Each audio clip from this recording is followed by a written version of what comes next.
Rolling. All right, welcome. How's everybody doing today? This is the Genesee County Compassion Club show, coming to you live from allpointstv.com. What's everybody doing today? Freezing is what we're doing, man. It's like cold out. We went back to wintertime. We had a little flash of 60-degree days there in February, and now March has come in like a lion, no doubt. Last week was crazy, man. You guys had the wind. How many of you lost power, right? I know that was one of the biggest power outages we've had in Michigan in quite some time. I was surprised to hear that we had more people without power now than when we had the ice storm back around Christmas time a few years ago. But pretty phenomenal storm. I know I saw my good buddies over at Happy Harvesters see the roof of their warehouse get blown off, literally blown right off into the parking lot on top of all their cars. It was a pretty spectacular scene, pretty terrible. But they're back up and running. The roof's back on already. You'd never even know anything happened. I was just there today. But testament to the strength of the wind, man. That was crazy. I hope everybody's all right. Hope you're all recovered. Hope everybody's got their power back. And hopefully none of your plants are suffering because of the outages and so on. It definitely was cold weather during that time as well. So hopefully everybody's recovered and doing well now. And it is still cold. Man, 12, 15 degrees today. What you going to do? You know what I'm saying?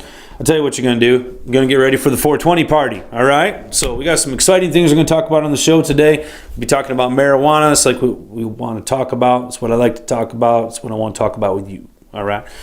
We got some good stuff going on. We got the Soup Kitchen coming up here end of March 31st, last Friday of the month. Mark your calendars. North End Charities down there will be serving it up. So if you can volunteer, we definitely appreciate your help. It's last Friday of the month, 31st in this case. Mark your calendars, all right? And then also coming up here shortly, hopefully on a warmer day, April 20th, annual 420 party. It's going to be our 8th celebration. It's going to be spectacular. We're going to elevate it. We're going to bring it up. We're going to take it to the next level. And I'm excited. I mean, this year's going to be the best year ever. I have no doubt about it. We're going to have our twist off. We're going to have all our regular contests going on. It's going to be a blast. So mark your calendars. That is going to be on a Thursday. So it's a regular day that we're open. We're going to have regular hours, but we're not going to have regular times. It's going to be awesome, extra awesome times. So mark your calendars, tell your friends, make sure you plan out that day. You're going to be getting fed very well, so bring an appetite on 420. And if you don't bring one can be acquired. You know what I'm saying? All right. I got all kinds of stuff I want to share with you. Michigan's been a busy place. Lots of stuff always happening with marijuana across the country. And this week has been no exception. Of course, we missed last week. We had a power outage here at the studio, so I want to apologize. But consumers got it back up and running, and we're making it happen here at All Points TV. John, back behind the camera. How you doing, John? Yeah, last week I was waiting for you, and you were like 20 minutes out to come and to here, and all of a sudden, boom, the power was on. I waited for it to come back, and I said, well, I got to call him and tell him not to bother. 20 minutes before we go on, we lose power, but hey, that's all right. It happens. But yeah, I mean, it's good to be back in the studio. It's good to see things happening with marijuana. This is going to be a busy year, no doubt. And it's interesting to see the things occurring here, not just in our state, but in around the world. I've got some interesting stuff I wanted to share with you. First story I wanted to share with you this week actually is from a Michigan situation. And let me bring this up for you. It's interesting to see how law enforcement deals with cannabis. Obviously we have the program here in Michigan's medical marijuana program, where you can have a patient, you can have up to 5 patients. If you're a caregiver, you can be a patient yourself. So the maximum with that, for most people, they already know this, but the maximum amount a person can grow on their own with all the appropriate licenses is 72 plants. This is an interesting situation that occurred here over on the west side of the state, and I want to share it with you because I think it brings up a few points that need to be addressed in regards to our Michigan medical marijuana law. So this is from M Live. You can look it up for yourself. This is in Wyoming, Michigan. Yes, we do have a Wyoming in Michigan. It's over by Grand Rapids. So a lady over in Grand Rapids, she had her own medical marijuana facility. She was the target, unfortunately, of an attempted burglary. And of course, she called the police when she found people trying to break into her facility. Police showed up to the scene to, apprehend the burglars, stop the progress, and of course came upon the scene and realized that this was a medical marijuana grow. It instantly became no longer a scene worried about being burglarized, but the police were now worried about the medical marijuana. And they proceeded to take this individual. Her name is Stacy Hahn. She's 33 years old. Proceeded to take her, count her plants up, and tell her that she was over her limit. And basically are charging her with a felony now. So this poor young woman had a medical marijuana facility. She's out there growing plants. And the police come out to check out what she had called them to for, a burglary. Turned back around, and now she's facing a felony punishable by up to 4 years in prison and a $20,000 fine. In addition, she's also been charged with a high court misdemeanor for maintaining a drug house, which carries a maximum penalty of 2 years and or a fine of $25,000. Here, the story reports Kent County Sheriff deputies responded February 12th to the grow facility on 5000 block of Clay Avenue in Southwest in Wyoming, Michigan. Officers reported being on the scene to determine whether the grow was legal when they spoke with Hahn. Hahn told police she didn't know how many plants she had, though she believed it was a legal number, according to the Wyoming court documents. Investigators noted that there were 87 plants in the building, and as I previously mentioned, the maximum amount one person can grow is 72. So it appears that she was about 15 plants over her limit, according to the police report, and that was enough, apparently, to charge her with 4 felonies and also a high court misdemeanor. So I think this is, points out certain issues that we have to deal with. You've got a caregiver. She's trying to provide for her patients. I assume that she had 5 patients and was also a patient herself. I don't know that to be a fact, but that's the assumption I'm making, which would allow her to grow up to 72 plants. However, she had 87. Now, here's where we get into the details of the thing. Obviously, there could be some issues on whether or not all of those were actually plants. According to Michigan law and according to Michigan Supreme Court cases that have gone through in regards to medical marijuana, you have to have leaf, stem, and root structure visible on a plant in order to consider it to be a plant. So the question is did Kent County do its job? Was she actually over her limit, or was she maintaining a batch of 15 clones that weren't yet plants?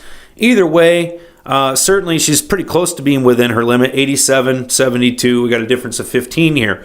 The question I want to bring up is that difference of 15? Let's say that she was in fact illegal, that these were in fact plants, and that she is guilty. All right. Now, I do believe she is innocent until proven guilty, but let's just assume for the sake of the story here that she was over her limit. My question is 15 plants really worth a 4-year felony?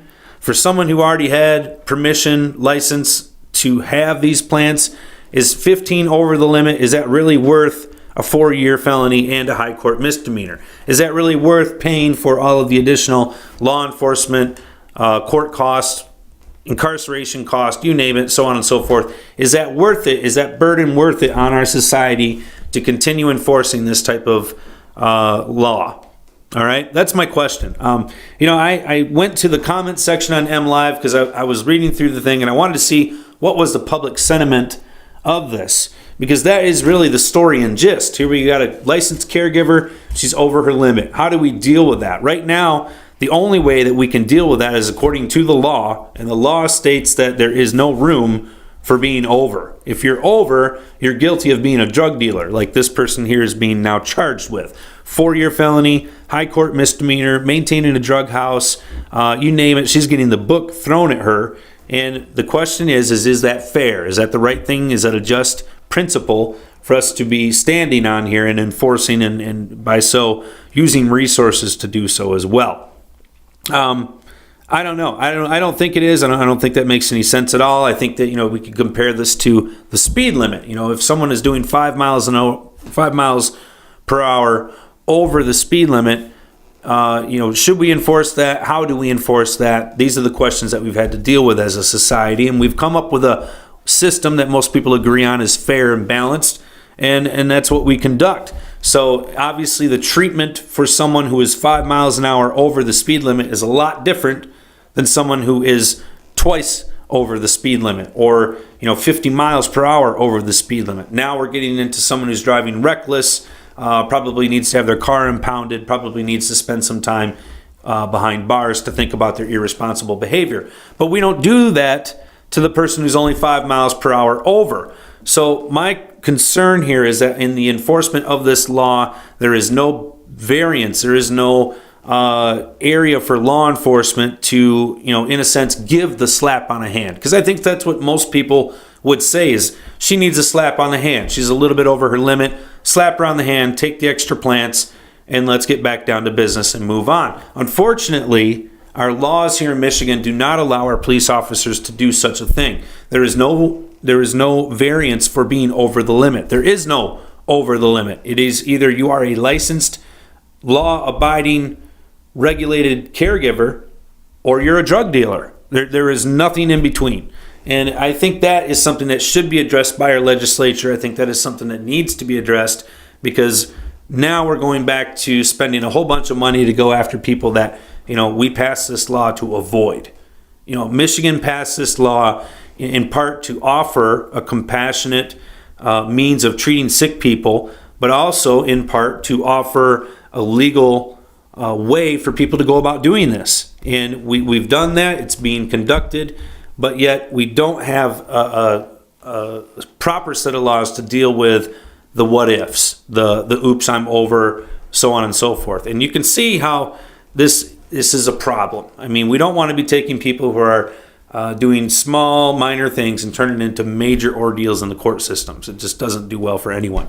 I think this is an interesting story. Like I said, I checked the comments on MLive, and for the most part, there's a few naysayers, lock her up, throw her away, kind of thing like that. But for the most part, people were sort of agreeing with what I have to say, which is, why isn't there something to correct the behavior instead of going the full guillotine type of mentality? People saying things like, well, why don't they just tear up the extra plants and then let her get back to work? People saying, why isn't it just some sort of a fine or a penalty? Why is it a 4-year felony that she's looking at? These are good questions, and I think this is something that should be addressed by our legislature, and unfortunately our law enforcement has their hands tied. So if they are in this situation, they don't have the ability to just look the other way legally. Can they? Well, they're human beings. They can do what they want. But by law and them doing their jobs, this is the result that we're asking for as a society by having these laws in place. I'm asking, should they be in place? They should be changed, is what I feel. All right, so interesting stuff there. I mean, if anything, it definitely reminds us as patients and caregivers that there is no variance. You have to be within your limits, unquestionably. And, your plants, even though, yes, they do have to have plants, they do have to have leaves, stems, and roots to be a plant, you have to understand that, your view or your perception of that as a grower or as a caregiver or a patient is going to be your view, and law enforcement is going to have their own view. So, you might be sitting there thinking, well, did they open up the rapid rooters and look for roots? Nobody knows. I don't know. The police may have, they might not have. Unfortunately, this is something that's going to get fought in court now at the expense of both law enforcement and the young woman who was a part of this. So, any other stories come out of this? Mrs. Hahn is, again, the person's name. Anything comes up, this is from Kent County, I'll let you guys know. Usually these things take 2-3 years to get battled out in court, and then we go from there. A lot of times they're settled before they ever get a decision. But this is one of those perfect examples of why we need to have better people in our legislature and why we need to have better understanding of the laws that we are enacting. All right, I want to move on to our next story. This is from across the border, and I've got a video clip I wanted to share with you. A lot of folks are familiar with Mark and Jody Emery. They've been cannabis activists now for years. Mark Emery's collectively known as the Prince of Pot up in Canada. He was busted years ago by the United States and deported here to the U.S., where he served time for basically selling seeds online. He was a big-time seed online producer, seller, so on. Since then, he's been released. He's served his time, did his thing, went back to Canada, and started opening up dispensaries. He's opened up some in Toronto, some in Ottawa, some in Vancouver, and so on. On top of that, he's also quite the entrepreneur. He's opened up another business called Cannabis Culture, which is in fact a cannabis magazine. It's purely just a media publication. And the story that is spawning this is basically the Toronto police, or Ottawa police, went in, raided his facilities there at Cannabis Culture, took everything, and now he is facing potential charges. So, this is in light of the recent new administration in Canada. Primarily, I'm speaking about Justin Trudeau, who said he might even be legalizing cannabis for adult use. Canada has had a progressive policy towards cannabis, but there is definitely a push going on right now towards one type of cannabis versus another, and I'll let the story speak for itself. So John's got a clip here he's going to roll for you. It's got a little bit of Facebook feed around it. Just ignore that. Watch the video. John, if you could roll that for him, I appreciate it. What would best describe the last 4 or 5 days for you guys? Unjust. I would say it was appalling. I'm quite disturbed by the fact that we are innocent until proven guilty, yet Cannabis Culture, which is a magazine, head shop, vapor lounge, it's a movement.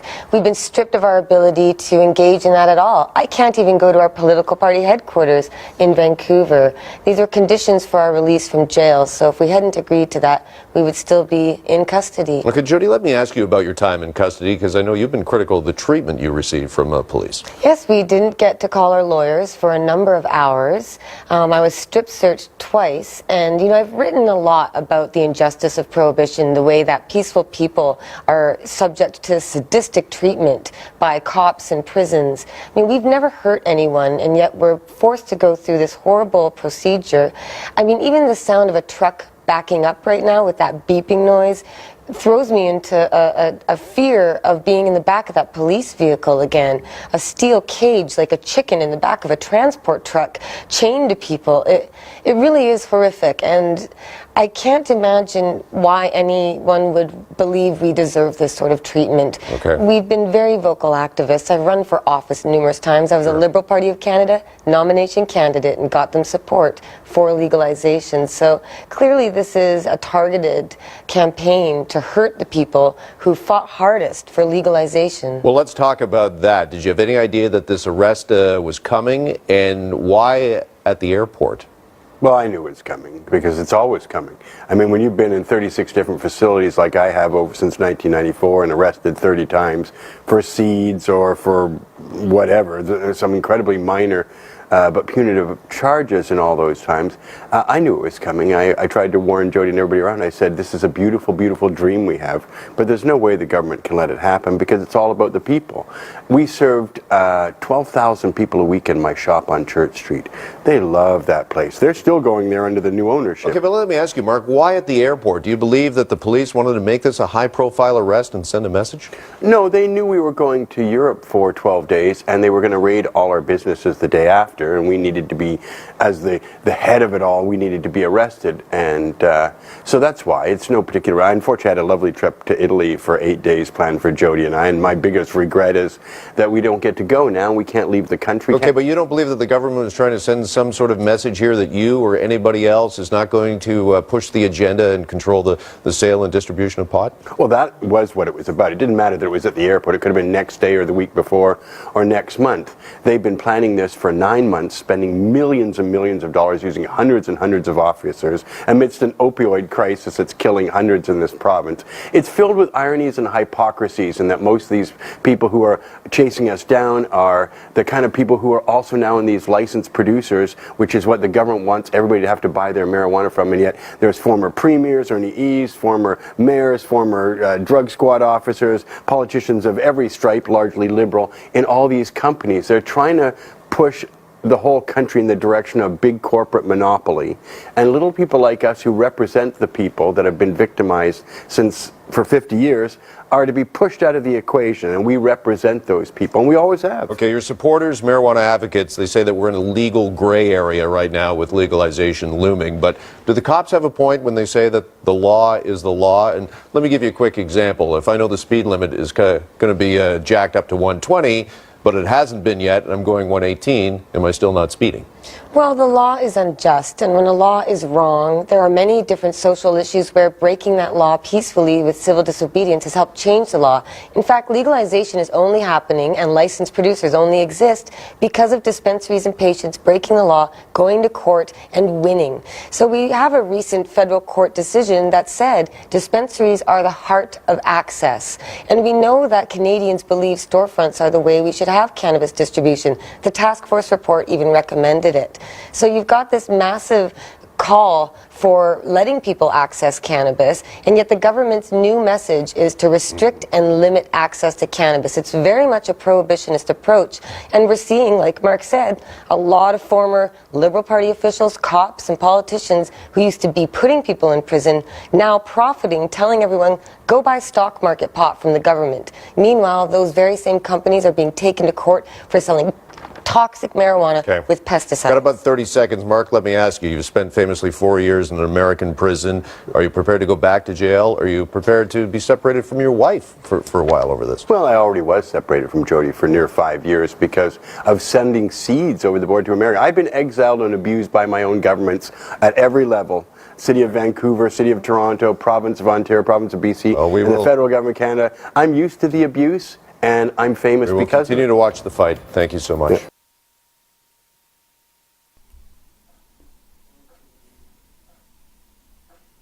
All right, I'm back. All right, sorry about the video feed there. We couldn't get it to go through, but at least you're able to catch the audio. That was Mark and Jody Emery on a Canadian news program talking about their recent raid from Cannabis Culture, which is, again, a cannabis news-based media production. Obviously, now they are also involved in dispensaries and so forth. But I thought the conversation was interesting, and that was them talking about the fact that here is the government cracking down on them in Canada, going after them because they're not the corporate cannabis that the government wants to push. And I think that's kind of interesting. I think that's something we need to take a close eye at here in Michigan. And this next story is exactly why. I'm going to give you an example. This was up in Kingsley, Michigan. Now, Kingsley is a small town, northern Michigan. It kind of sits up there by Traverse City, Kalkaska area. Pretty small town. Kingsley used to have in it a correctional facility. It closed a few years ago, and at that time, Kingsley unfortunately lost a lot of jobs. And again, this was a couple of years ago. Now, just recently here, the Kingsley Downtown Development Association and the Kingsley City Council initially approved reports are showing that they initially approved plans for a $20 million medical marijuana growing facility. This was proposed by a Canadian company named TheraCann, which currently produces medical marijuana products for distribution in Canada. They are one of the Canadian government's licensed producers up in Canada, some of the same people that Jody and Mark were just talking about. So this company has now moved on down here into Michigan and is already moving forward with getting plans approved for their new medical marijuana manufacturing facility. Of course, this is in light of the new recent laws that were passed here this last year by our Michigan legislature and governor, licensing marijuana facilities to have production facilities, along with distribution centers, transportation, so on and so forth. We've talked about these bills at length. This is the enactment, if you would, for those. This is happening across the state. This is not the only case that I've seen, but this is one that's been a little bit more visible. And I share it with you because, again, it brings up some of the key factors that Mark and Emery were actually just talking about. So some of the same issues that they're facing up there in Canada are going to be moving down here into Michigan, and they already are. So right now we've obviously had a pretty abrasive approach by our state towards Michigan's medical marijuana program. As you can see with the previous story I just shared, there's a woman now facing 4 felony counts simply for being 15 plants over her limit. While in the meantime, we have places like TheraCann, who grow literally thousands of plants, looking to get approval from a local small town so that they can provide the necessary compliance that they'll need to get licensed by our own state here in Michigan. So my question to you is this the type of advancement that you want to see? Are these the types of products that you want to be able to have as a patient? Is this the type of business that we want to have in our community? Now, of course, Kingsley residents are pretty excited about having this facility. They don't see it as being a security concern because everything is on the up and up. The building is proposed to be in their industrial section of the town, which I imagine is fairly small, being that Kingsley is a pretty small town anyways. But clearly a lot of folks still needing jobs here in Michigan, and Kingsley is no exception. With their correctional facility having shut down a couple of years ago, they've lost revenue from that along with jobs. This would hopefully bring back both of those to the area. But at what cost? And I think that's something that we have to look at. Right now we've got close to 50,000 caregivers across the state. I assume that the majority of them are operating as businesses, and I hope that the majority of them are filing taxes and paying taxes so that it can provide legitimacy to the industry that already exists. And I guess as patients, is this who you want to get your cannabis from? Is some corporate Canadian company? I don't know. I mean, that's up for you to decide. I think as caregivers, we have to be very careful to understand the competition that is coming into the area and to understand the regulation that will be around them. I think that we have to stand up and legitimize ourselves, legitimize the industry, and do so with proof, such as things like tax returns. You've heard a lot of talk about Donald, our president, and his tax returns. Well, what about yours? April 15th is about a month away. Now's the time to get it done. If you're not filing taxes on your medical marijuana business, but you actually have a medical marijuana business, you're not doing anyone any favors. This is part of the legitimizing of an industry, is acting like real business people. And I think the majority of us out there do so. What we have to be able to do is protect our rights and to not relinquish our abilities. There could be coming pressure in the future, and I'm talking maybe 2 to 5 years down the road, where they try to eliminate the caregiver option or they try to restrict the caregiver's ability. What if they came up down the road with something that said you can't have 5 patients, you can only have 2? Or what if they came up with something down the road that said you can have 5 patients, but you can't have more than 12 plants? These are different things that are being proposed at the legislative level, and there are some folks who would definitely like to see the caregiver option go away, including our Michigan Sheriff's Association. So what we have to do is to be able to provide legitimate, professional reasoning on why that is not going to happen. And I think some of those things relate to, like I said, paying taxes. Other things relate to making sure that your grow operation is properly set up so that it is operating in an efficient manner, in a safe manner, one that's not going to cause electrical or fire problems, one that's not going to be a nuisance to the neighborhood, and one that will provide quality medication to a patient at an affordable cost. These are things that caregivers have to be obsessed with, and things that we have to stand up with and say, look, we are legitimate. This is a legitimate industry, and Michigan is benefiting from this greatly. It's time that it is recognized. And I don't believe that it needs to be replaced with foreign companies who are going to come in here and try to steal the business, if you will. There's room for everyone, I think. There's places in a lot of areas of the state where patients do not have access and could benefit from something like this TheraCan company. So I do think that there are places for those. I don't want to see them come into our state at the cost and the elimination of a previously existing model. And that's what I think we have to stand and fight for. The other thing I think that we have to focus on is loyalty, and that is only built through proper service. So caregivers, if you want your patients to stay with you and to not go to future companies like TheraCan or whoever else may come up on the block, you're going to have to provide quality, consistency, and affordability. I mean, these are the things that everybody needs and everybody wants out of any product, not just cannabis.